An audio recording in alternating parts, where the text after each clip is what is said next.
देशाची सुरक्षा अबाधित राखण्यासाठी सुरक्षा विषयक वार्तांकनाबाबत केंद्र सरकार नियम करणार, माहिती प्रसारण मंत्री व्यंकय्या नायडू.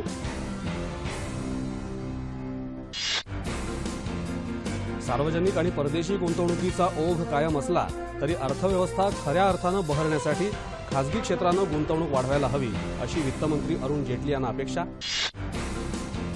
संरक्षण मंत्रालयाकडून समान श्रेणी समान निवृत्ती वेतन संबंधी आवश्यक सर्व कागदपत्र वित्त मंत्रालयाला मिळाली असल्याची वित्तमंत्री अरुण जेटली यांची माहिती. काश्मीरमध्ये शोपिया इथं झालेल्या चकमकीत 2 दहशतवादी ठार, 1 जवान जखमी.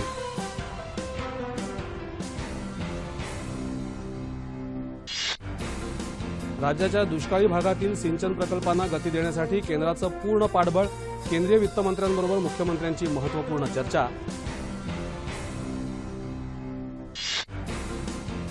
FCRA कायद्याअंतर्गत संस्थेच्या नूतनीकरणासाठी नियमित कालावधीत अर्ज न केल्यामुळे 11,000 स्वयंसेवी संस्थांचे परवाने रद्द. बुलडाणा आश्रमशाळा अत्याचार प्रकरणी आणखी 4 आरोपींना अटक झालेल्यांची संख्या 15. कोकरे आश्रमशाळेची मान्यता रद्द.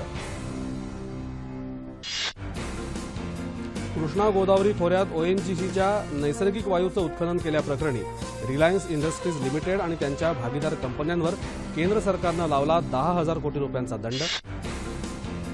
गर्भवती महिलांना देण्यात येणाऱ्या आरोग्य सुविधांमध्ये सुधारणा करण्यासाठी प्रधानमंत्री सुरक्षित मातृत्व अभियान मोहिमेचा नवी दिल्लीत प्रारंभ.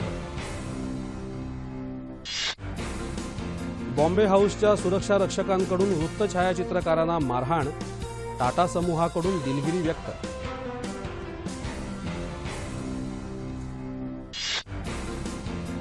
भारतानं पाकिस्तानमध्ये दहशतवादी तळ उद्ध्वस्त केल्यानंतर जम्मू काश्मीरमध्ये पाकिस्तानकडून आतापर्यंत 99 वेळा शस्त्रसंधी कराराचं उल्लंघन, लष्करी सूत्रांची माहिती. अमेरिकेच्या अध्यक्षीय निवडणुकीत जनमत चाचणीच्या अहवालानुसार हिलरी क्लिंटन यांची डोनाल्ड ट्रम्प यांच्यावर 2% आघाडी.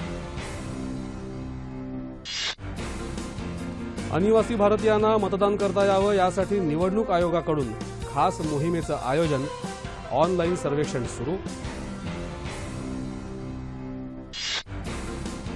आशियाई चॅम्पियन्स करंडक महिला हॉकी स्पर्धेत भारत आणि चीन यांच्यात आज अंतिम लढत.